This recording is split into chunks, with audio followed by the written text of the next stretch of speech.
اگر تم میرے کتے کے برتن میں کھانا کھاؤ گی تو طلاق سے بچ جاؤ گی۔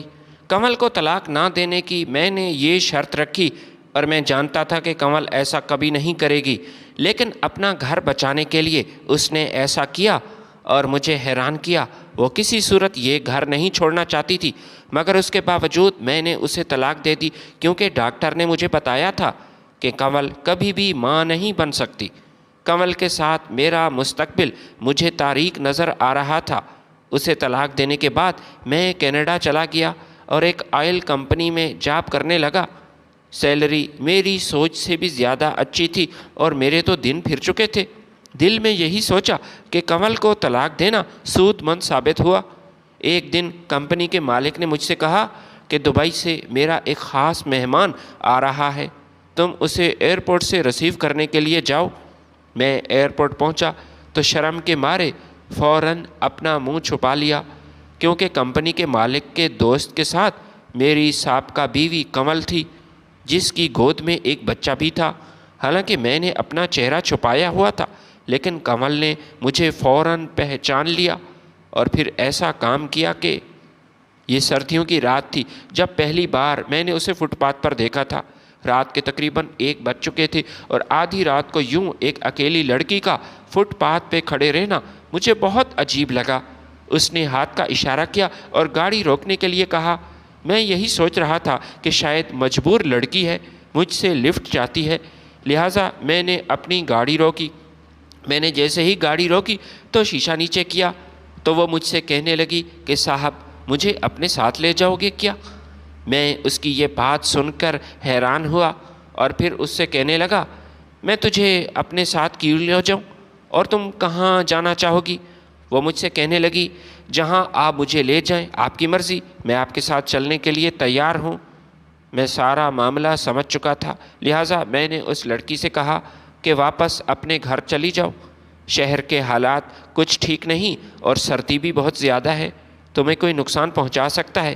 یہ سن کر وہ مسکرانے لگی، مجھ سے کہنے لگی کہ صاحب جب میں اپنی عزت خود بیچنے کے لیے تیار ہوں تو مجھے کیا ڈر کسی سے؟ جو لڑکی اس کام کی نیت سے گھر سے نکلتی ہے تو وہ پہلے سے ہی بے خوف ہو جاتی ہے، اسے کسی چیز کا خوف نہیں ہوتا۔ میں نے اس لڑکی سے کہا کہ میں ایسا لڑکا نہیں جیسے تم سمجھ رہی ہو، میں ایک شریف گھر کا لڑکا ہوں۔ یہ کہتے ہوئے میں نے گاڑی سٹارٹ کی، لیکن تھوڑی ہی دیر بعد مجھے احساس ہوا کہ یہ بات ٹھیک نہیں، مجھے اس لڑکی کی مدد کرنی چاہیے۔ شاید اگر میں اسے کچھ پیسے دے دوں تو وہ واپس گھر چلی جائے، مجبور ہو سکتی ہے، بھوکی ہے۔ میں نے گاڑی ریورس کی، اس کے سامنے آیا، جیب سے بٹوا نکالا، 5000 کا نوٹ اس کے حوالے کیا اور یہی کہا کہ واپس گھر چلی جاؤ۔ اس نے 5000 مجھے واپس کیے اور مجھ سے کہا کہ میں واپس نہیں جا سکتی، آپ اپنے پیسے اپنے پاس رکھیں۔ میں اس کی بات سن کر دوبارہ حیران ہوا اور پوچھا کہ تمہاری ایسی کیا مجبوری ہے؟ محض 2000 کے لیے تم میرے ساتھ جانے کے لیے تیار تھی، اب تو میں تمہیں 5000 روپے دے رہا ہوں تاکہ تم گھر واپس چلی جاؤ۔ وہ مجھ سے کہنے لگی، یہ کام میں اپنی خوشی سے نہیں کر رہی بلکہ میں مجبور ہوں، مجھے یہاں مانیٹر کیا جا رہا ہے، کچھ لوگ ہیں جو مجھے دیکھ رہے ہیں، مجھ پر نظر رکھے ہوئے ہیں۔ اس کی بات سن کر میرے تجسس میں اضافہ ہوا۔ میں اس کے ساتھ ساری گفتگو روڈ پر نہیں کر سکتا تھا، میں تو گاڑی میں بیٹھا تھا، مجھے تو کوئی مسئلہ نہیں تھا، لیکن وہ سردی سے کانپ رہی تھی۔ میں نے گاڑی کا دروازہ کھولا اور اسے اندر بیٹھنے کا اشارہ کیا، وہ میرے ساتھ گاڑی میں بیٹھ گئی۔ چلتی گاڑی میں وہ مجھ سے پوچھنے لگی، صاحب آپ مجھے کہاں لے کر جا رہے ہیں؟ میں نے اس لڑکی سے کہا کہ پریشان ہونے کی ضرورت نہیں، میں تمہیں کہیں بھی لے کر جا نہیں رہا، چلتی گاڑی میں کچھ معلومات تجھ سے پوچھنی ہے اور تمہاری کیا مجبوری ہے یہ بھی تم سے پوچھنا ہے۔ شکل سے تم پڑھی لکھی معلوم ہوتی ہو، کوئی جاب وغیرہ بھی تم کر سکتی ہو۔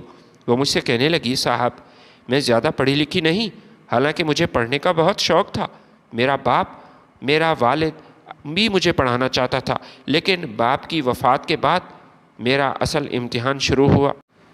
زندگی مجھ پر تنگ ہونے لگی۔ 6 ماہ کی تھی جب میری والدہ کا انتقال ہوا۔ ابا نے دوسری شادی کی۔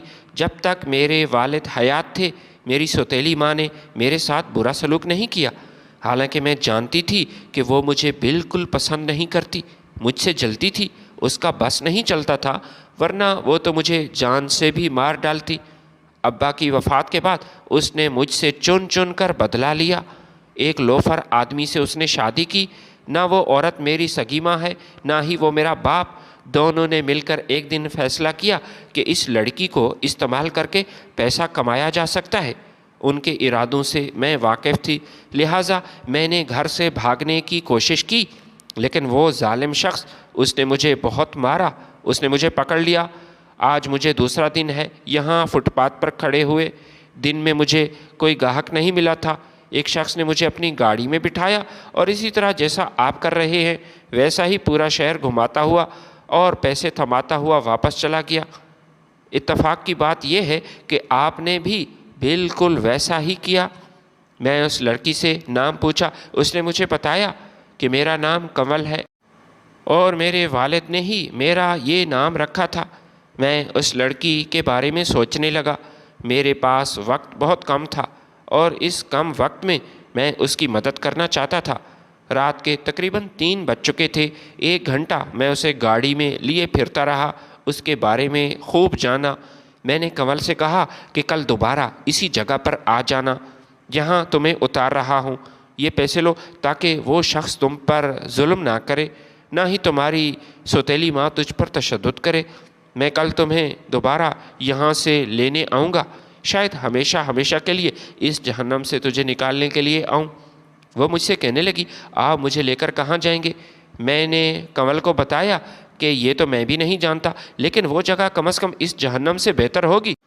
میں نے اسے اسی فٹ پاتھ پر اتارا اور پھر چلا گیا۔ وہ شکل سے معصوم لگتی تھی، گھبرائی ہوئی تھی۔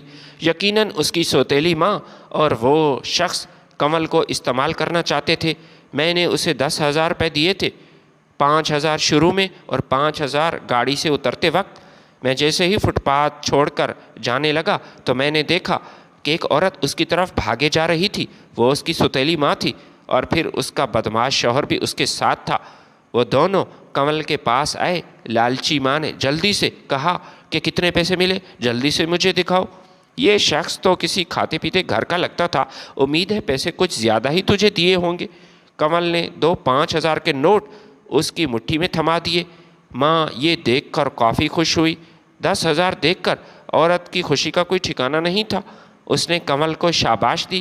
نشئی شامو نے بھی اپنی بیوی سے کہا کہ تمہارا یہ آئیڈیا کام کر گیا، اگر ہم اسے بیچ دیتے تو اتنے پیسے شاید نہ ملتے، لیکن یہ تو 2 مہینے میں ہمیں اتنا کما کر دے گی جتنا ہم نے سوچا نہیں۔ اس عورت نے کنول کی طرف دیکھتے ہوئے کہا، ہاں یہ بات تو ہے، میں نے تم سے کہا تھا یہ اس کی پہلی رات ہے، دیکھو 10,000 لے کر آ گئی۔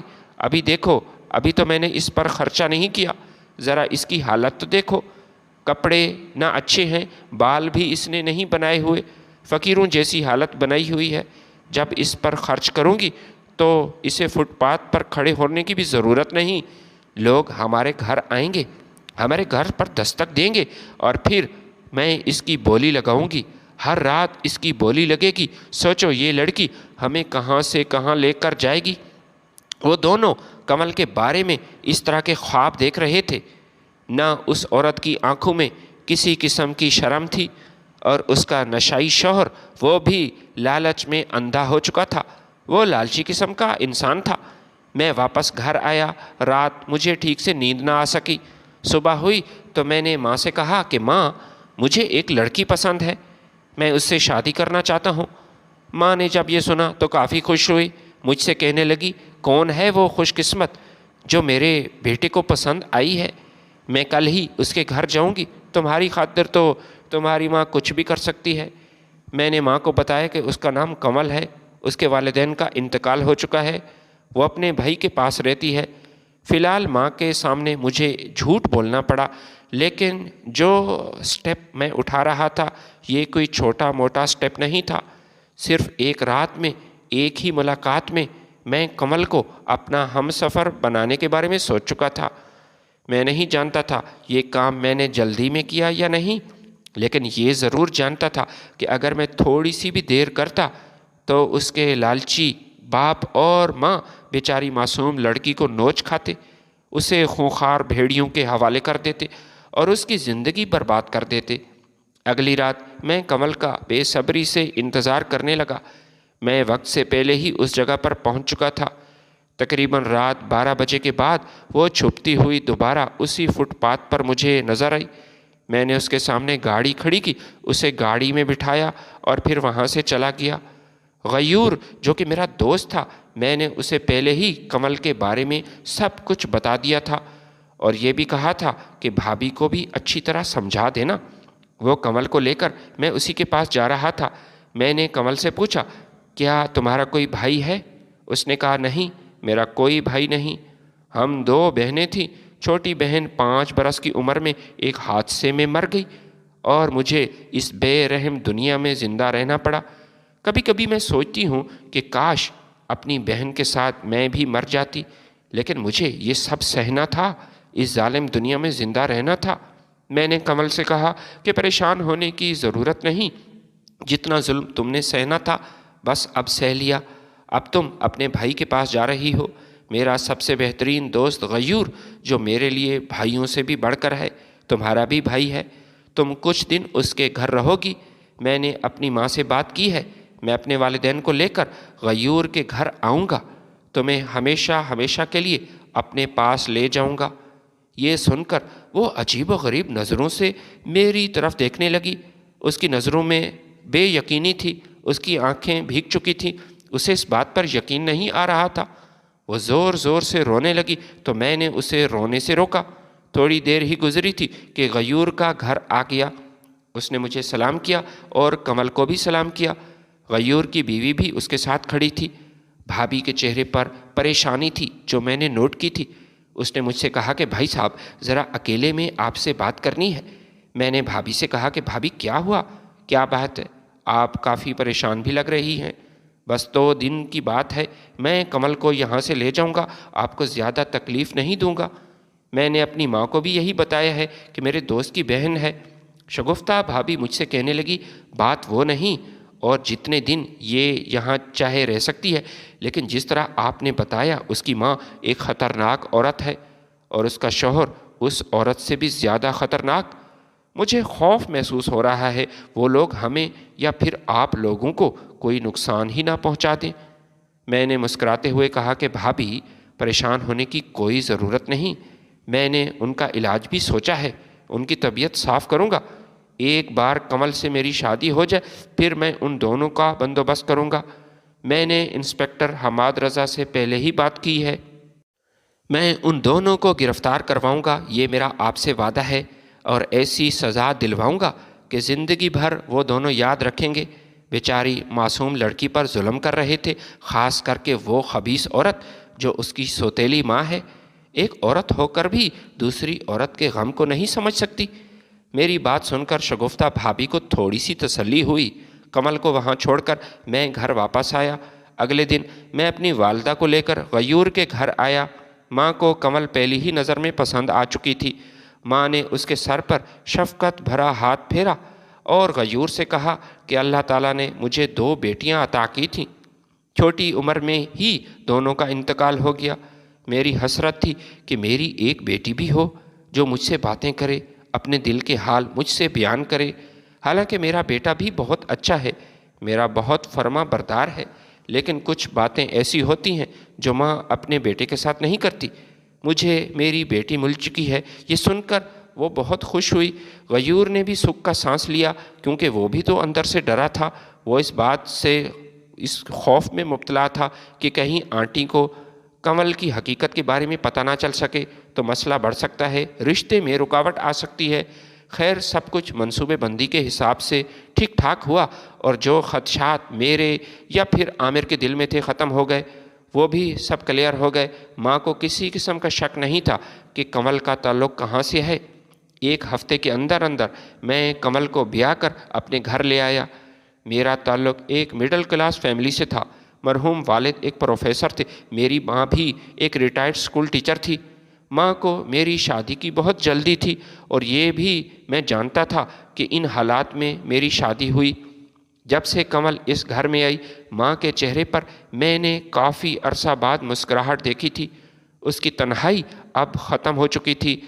ماں کی تنہائی میرے لیے پریشان کن تھی۔ جب بھی آفس سے جاتا یا گھر سے باہر دوستوں کے پاس تو ماں کی وجہ سے میں بہت پریشان رہتا تھا۔ پورے محلے میں کمل کے چرچے ہونے لگے۔ وہ انتہائی سلیقہ مند اور سگڑ لڑکی تھی، اپنے اخلاق سے سب کے دلوں پہ گھر کر چکی تھی، خصوصاً میری ماں کے دل پر۔ کافی عرصہ بعد میں نے اپنی ماں کو خوش دیکھا تھا اور ماں کے چہرے پر یہ خوشی میں دیکھنا چاہتا تھا۔ ماں نے بڑی مشکل میں زندگی گزاری تھی، یہ تو میں بھی جانتا تھا۔ ابا کے انتقال کے بعد ماں نے مجھے بڑی ہی محنت سے پالا، مجھے پڑھایا لکھایا۔ بس اب میری شادی کی ماں کو جلدی تھی اور مجھ سے بھی زیادہ جلدی مجھے اپنی شادی کی تھی۔ ماں گھر میں اکیلی رہتی تھی، میں کہیں باہر نہیں جا سکتا تھا، نہ ہی اپنے دوستوں کے پاس۔ اکثر اوقات میرے دوست اس بات پر مجھ سے ناراض بھی رہتے۔ میں نے زندگی میں کبھی گھر سے باہر رات نہیں گزاری تھی، صرف اور صرف ماں کی وجہ سے۔ کمل میرا اور ماں کا بہت خیال رکھنے لگی۔ اس نے کبھی زندگی میں نہیں سوچا تھا کہ اسے ایسا اچھا گھر ملے گا جہاں اسے پیار کرنے والی ماں اور اتنا اچھا ہمسفر اور شوہر ملے گا۔ میں اب بھی گھبرا رہا تھا، دل میں ایک انجانا سا خوف تھا کہ کہیں گڑبڑ نہ ہو جائے، ہماری خوشیوں کو کسی کی نظر نہ لگ جائے۔ اور میرا یہ خوف ایک دن سچ ثابت ہوا۔ لوگ کسی کو خوش نہیں دیکھ سکتے۔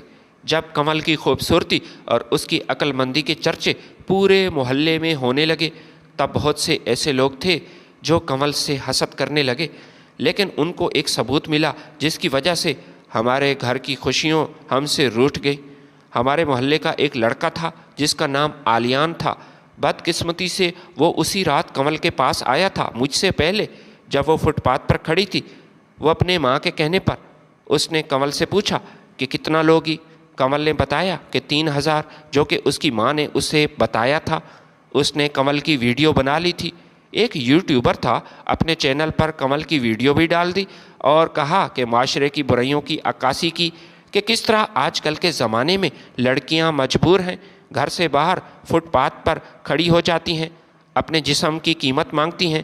اس نے یہ ویڈیو پورے محلے میں پھیلا دی اور محلے والوں سے کہا کہ جس لڑکی کے آپ گن گاتے ہیں، جسے آپ سگڑ عقل مند کہتے ہیں، اس کی حقیقت تو یہ ہے کہ یہ ایک کال گرل ہے۔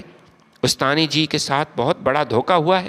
پتہ نہیں اس کا شوہر عامر حقیقت سے واقف تھا یا نہیں، لیکن مجھے اس بات کا افسوس ہے کہ اس کی ساس استانی جی کو ایسی بہو ملی جو کہ ایک کال گرل ہے۔ محلے کی عورتیں ایک ایک کر کے ہمارے گھر آ رہی تھیں۔ اس وقت میں گھر پر موجود نہیں تھا اور میری غیر موجودگی کا فائدہ اٹھایا انہوں نے، ان حاسد عورتوں نے۔ ویڈیو لے کر وہ میری ماں جی کے پاس آئیں اور ان سے یہی کہا کہ آپ تو ایک نیک خاتون تھیں، ہمیں آپ کے کردار پر نہ پہلے کوئی شک تھا، نہ اب آپ کے اس محلے پر احسانات ہیں۔ ہمارے بچے اور بچیاں آپ سے پڑھ لکھ کر بڑی بڑی پوسٹوں پر ہیں، مگر افسوس کہ آپ کو بہو بد کردار ملی۔ کمل کے بارے میں انہوں نے بڑھا چڑھا کر باتیں کی، جس کی وجہ سے ماں کی طبیعت اچانک خراب ہو گئی، اس کا بلڈ پریشر ہائی ہوا۔ مجھے کمل نے کال کی، وہ رو رہی تھی، یہی کہہ رہی تھی کہ جلدی سے گھر آئیں، ماں جی کی طبیعت خراب ہے۔ میں گھر آیا، ماں کو ہسپتال لے گیا، لیکن ماں مجھ سے یہی کہہ رہی تھی کہ اگر میں زندہ رہی اور واپس گھر جانا نصیب ہوا تو مجھ سے پہلے اس لڑکی کو گھر سے نکال دینا، اسے طلاق دے دینا، اور اگر میں مر گئی پھر بھی مجھ سے وعدہ کرو کہ وہ لڑکی تمہاری زندگی میں نہیں رہے گی، اسے فوراً طلاق دے دینا، تم نے بہت بڑی غلطی کی اس سے شادی کر کے۔ میں ماں کو سنبھال رہا تھا، ان سے یہی کہہ رہا تھا کہ میں تفصیل کے ساتھ آپ کو ساری حقیقت سے آگاہ کروں گا، لیکن فی الحال میں ماں کو کچھ نہیں بتا سکتا تھا، ایک ایسی حقیقت جس کے بارے میں صرف میں اور غیور جانتے تھے۔ ماں کی طبیعت کچھ بہتر ہوئی تو ماں کو واپس اپنے گھر لے آیا۔ اس کا طبیعت تو اب سنبھل چکی تھی، لیکن اب اسے کمل سے شدید نفرت ہونے لگی تھی۔ جیسے ہی گھر کے دروازے میں داخل ہوئی تو کمل نے ماں کو سنبھالنا چاہا۔ کمل آگے بڑھی تو ماں نے ہاتھ سے اسے دھکا دیا اور یہی کہا کہ بد کردار عورت، میرے قریب مت آنا، مجھے ہاتھ مت لگانا، میں تمہاری حقیقت سے آگاہ نہیں تھی، تو نے میرے لڑکے کو اور مجھے دھوکا دیا، اللہ تعالیٰ تمہیں کبھی اس بات کے لیے معاف نہیں کرے گا۔ ماں کی یہ بات سن کر کمل رونے لگی، لیکن اب موقع تھا کہ میں ماں کو ساری حقیقت بتا دیتا۔ میں بتانے لگا تھا، میں نے ماں کو سب بتایا کہ یہ غیور کی سگی بہن نہیں، میں مانتا ہوں، لیکن یہ بھی حقیقت ہے کہ یہ کسی اجنبی مرد نے ابھی تک کنول کو ہاتھ تک نہیں لگایا۔ بدقسمتی سے یہ فٹ پاتھ پر کھڑی تھی جس رات میں اس سے ملا تھا۔ اس سے پہلے ہی عالیان اس کے پاس آیا تھا اور اس کی ویڈیو بنا کر چلا گیا، لیکن کنول کسی کے ساتھ نہیں گئی۔ اس کی عزت اللہ تعالیٰ نے محفوظ رکھی۔ یہ بیچاری مجبور تھی، اس کی سوتیلی ماں اور اس کا باپ دونوں اسے استعمال کرنا چاہتے تھے۔ ماں، آپ نے مجھے ساری زندگی اسی بات کا درس دیا کہ ہمیشہ حق کا ساتھ دیا جائے، ایسے لوگوں کا ہاتھ تھاما جائے جن کو معاشرے سے اذیت تکلیف ملی ہو۔ بھلا کنول سے زیادہ کوئی مشکل میں کون ہوگا؟ میں اس کا سہارا بنا، اس کو اپنایا۔ میری بات سن کر ماں خاموش ہو گئی۔ وہ دلی طور پر جانتی تھی کہ یہ سارے سبق ماں نے مجھے پڑھائے تھے، لیکن نہ چاہتے ہوئے بھی وہ کنول کو دل سے اپنی بہو اب تسلیم نہیں کر سکی۔ اس کی خدمت کرنے کی کنول کوشش کرتی تو ماں اسے اپنے سے دور کر دیتی۔ ادھر اس کی سوتیلی ماں فرحانہ جیل سے باہر آئی تو اپنے شوہر سے کہا کہ میں اس لڑکی کو زندہ نہیں چھوڑوں گی، اور اس لڑکے کو بھی جو اسے ساتھ لے گیا۔ اس کے شوہر نے فرحانہ سے کہا کہ بے وقوف عورت، وہ سونے کی چڑیا ہے، چڑیا، اگر ہمارے پاس واپس ضرور آئے گی، ہمارے لیے یہ بات کافی ہے، اور میں تم سے وعدہ کرتا ہوں کہ وہ واپس آئے گی، کوئی جلد بازی نہ کرنا۔ فرحانہ کے نشائی شوہر نے ایک چال چلی، ایک ایسی خطرناک چال جس سے وہ دوبارہ بھی پکڑا جا سکتا تھا۔ اس نے ایک نوجوان کو پیسے دیے، اسے یہی کہا کہ تم نے عامر کے گھر کی دیوار پھیلانگ کر بس ایک بار کنول کے پاس جانا ہے اور ایسے ظاہر کرنا ہے کہ تو اس کا یار ہے جو اس سے چھپ کر ملنے گیا۔ کنول کی ساس تو پہلے ہی اپنی بہو سے بدظن ہو چکی ہے، بس یہ عامر ہی ہے جس کے دل میں ابھی بھی اس کی محبت جاگ رہی ہے۔ بس تھوڑا سا شک اس کے دل میں آیا تو وہ فوراً دھکے دے کر اسے گھر سے نکالے گا اور طلاق دے دے گا۔ انہوں نے ایک اوباش نوجوان کو پیسے دیے جو رات کی تاریکی میں عامر کے گھر میں داخل ہوا۔ اس نے کنول کے نام کچھ خط لکھے تھے۔ کنول کو محسوس ہوا کہ صحن میں کوئی ہے۔ اس نے اپنے شوہر کو نیند سے بیدار کرنا مناسب نہ سمجھا۔ باہر گئی، دیکھا اس شخص نے کنول کو جلدی سے پکڑ لیا، اس کے منہ پر ہاتھ رکھ لیا تاکہ کنول شور نہ کر سکے۔ تھوڑا سا شور ہوا تو عامر نیند سے بیدار ہوا۔ عامر جیسے ہی صحن میں آیا تو وہ شخص وہاں سے بھاگ کھڑا ہوا، کچھ خطوط بھی وہیں نیچے پھینک دیے اور دیوار پھیلانگنے سے پہلے یہی کہا کہ میں تم سے ملنے ضرور آؤں گا۔ وہ شخص اپنے مقصد میں کامیاب ہو چکا تھا۔ عامر کے پسینے چھوٹ گئے، زباں اس کا ساتھ نہیں دے رہی تھی، اس کے ہونٹ کپ کپا رہے تھے۔ اس نے کانپتے ہوئے ہونٹوں سے کنول سے پوچھا کہ یہ شخص کون تھا؟ وہ بیچاری گھبرا گئی، اپنے شوہر سے کہا کہ میں کچھ نہیں جانتی یہ کون ہے۔ زمین پر کچھ خط پڑے تھے، اس نے خط پڑھا جس میں کنول سے اس نے محبت کا اظہار کیا تھا۔ کنول نے اپنے شوہر سے کہا کہ یقین جانیے میں بے قصور ہوں، مگر اس نے کنول کی کوئی بات نہ سنی۔ رات کی تاریکی میں اسے کہا کہ یہاں سے چلی جاؤ اس سے پہلے کہ میں تجھے جان سے مار ڈالوں۔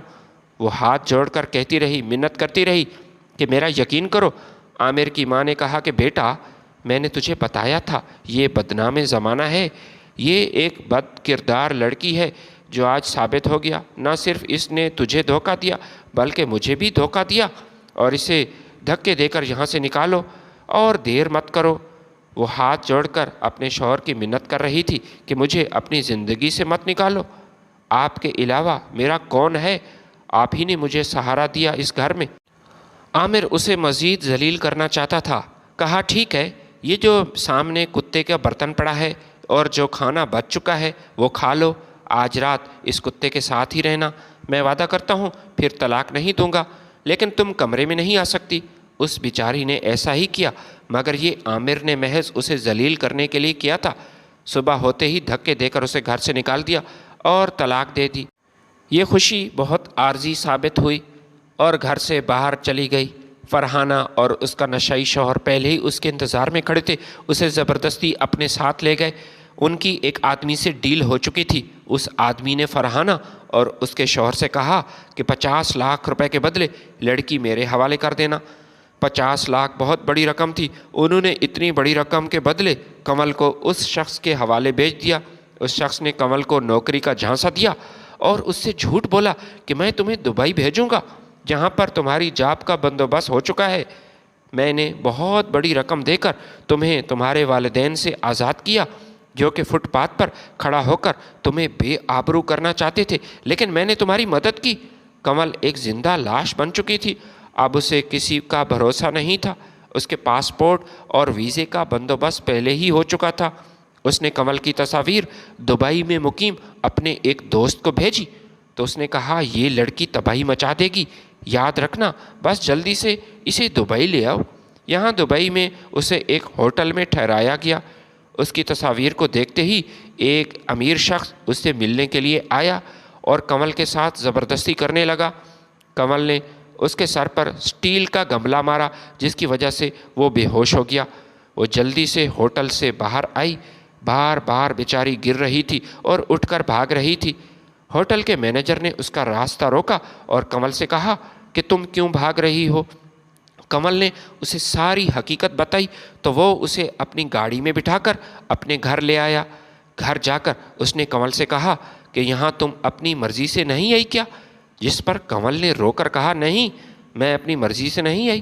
میری سوتیلی ماں نے میرا سودا کیا، مجھے فروخت کر دیا اور جس شخص نے مجھے خریدا دھوکے سے یہاں دبئی لے کر آیا۔ میں بالکل بے بس ہوں۔ اپنوں نے ہی مجھے چھوڑ دیا، میرے شوہر نے مجھے طلاق دی اور تنہا ظالم دنیا کے حوالے کر دیا۔ مینیجر نے اسے تسلی دی اور کہا کہ تم کچھ دن میرے گھر میں رہ سکتی ہو، میری بیوی تمہاری بہن ہے اور ہر طرح سے وہ تمہارا خیال رکھے گی۔ میرا ایک رشتہ دار کچھ عرصہ بعد واپس وطن جائے گا، میں تمہیں اس کے ساتھ بھیج دوں گا جو بحفاظت تمہیں اپنے گھر پہنچائے گا، مگر میں سوچ کر پریشان ہوتا ہوں کہ وہاں تو تمہارا کوئی بھی اپنا نہیں۔ ابھی کمل کو 2 ہی دن ہوئے تھے کہ مینیجر کے گھر پر سٹے کیے ہوئے کہ ہوٹل کا مالک اچانک مینیجر کے پاس آیا اس کے گھر پر۔ اس نے مینیجر سے کہا کہ مجھے اس لڑکی سے ملنا ہے۔ مینیجر بہت پریشان ہوا، وہ ڈرا ہوا تھا، یہی سوچ رہا تھا کہ میری نوکری گئی، لیکن وہ حقیقت نہیں جانتا تھا۔ مینیجر نے ہوٹل کے مالک کو کمل سے ملوایا۔ ہوٹل کے مالک کا نام سیٹھ قیوم ہمدانی تھا جس کے دبئی میں اس کے علاوہ 3 اور بھی بڑے ہوٹل تھے۔ اس نے کمل سے ملاقات کی اور کہا کہ میں نے تمہاری CCTV ویڈیو دیکھی جس میں تو نے اس شخص کو زخمی کیا اپنی عزت کی خاطر۔ میں سمجھ چکا ہوں کہ تمہارے ساتھ دھوکہ ہوا تھا، تم اپنی مرضی سے یہاں نہیں آئی تھی، اب تمہاری مرضی ہے۔ اگر تم واپس جانا چاہتی ہو تو میں تمہیں وہاں چھوڑ کر آؤں گا، اور اگر یہاں رہنا چاہتی ہو تو تمہاری جاب کا بندوبست کروں گا۔ اور تمہاری یہ بھی خوش نصیبی ہے کہ جس شخص کے سر پر تو نے وار کیا اس کی حالت اب خطرے سے باہر ہے۔ امید ہے اسے اچھا سبق مل چکا ہوگا، ورنہ اگر اسے کچھ ہو جاتا تو تمہارے لیے مسئلہ ہو سکتا تھا۔ کمل سیٹھ قیوم کے ہوٹل پر جاب کرنے لگی اور پھر سیٹھ اس کی ایمانداری سے کافی متاثر ہوا۔ کئی بار اسے آزمایا، پیسوں کا بیگ تھمایا، ایک جگہ سے دوسری جگہ پیسے منتقل کرنے تھے اور کمل نے ایمانداری سے اپنا کام کیا۔ سیٹھ صاحب جس کی بیوی کچھ عرصہ پہلے اسے چھوڑ کر چلی گئی تھی، یہ لبنان کی ایک خاتون تھی جس نے سیٹھ قیوم کو مالی نقصان پہنچایا، اسے کافی خسارہ ہوا۔ سیٹھ قیوم نے کمل سے نکاح کیا اور دوبارہ کمل نے اپنی خوشگوار زندگی کا آغاز کیا۔ جب عامر نے کمل کو گھر سے نکالا تھا تو اس کے کچھ دنوں بعد وہ کینیڈا چلا گیا۔ اس کی کینیڈا میں جاب ہوئی ایک آئل کمپنی میں۔ آج کمپنی کے مالک نے عامر سے کہا کہ دبئی سے میرا ایک خاص مہمان آ رہا ہے مجھ سے ملنے کے لیے، تم اس کا استقبال کرنا۔ عامر اسے ریسیو کرنے کے لیے ایئرپورٹ پہنچا تو سیٹھ قیوم کے نام کی تختی اٹھائے وہ اس کا انتظار کر رہا تھا، اور سیٹھ قیوم جب اس کے سامنے آیا تو اس کی بیوی پر اچانک نظر پڑی۔ عامر اپنے ہوش گنوا بیٹھا۔ عامر نے فوراً اپنا چہرہ چھپایا، اسے اپنی آنکھوں پر یقین نہیں آ رہا تھا۔ سیٹھ قیوم کے ساتھ اس کی سابقہ بیوی کمل تھی، ایسا کیسے ممکن ہے؟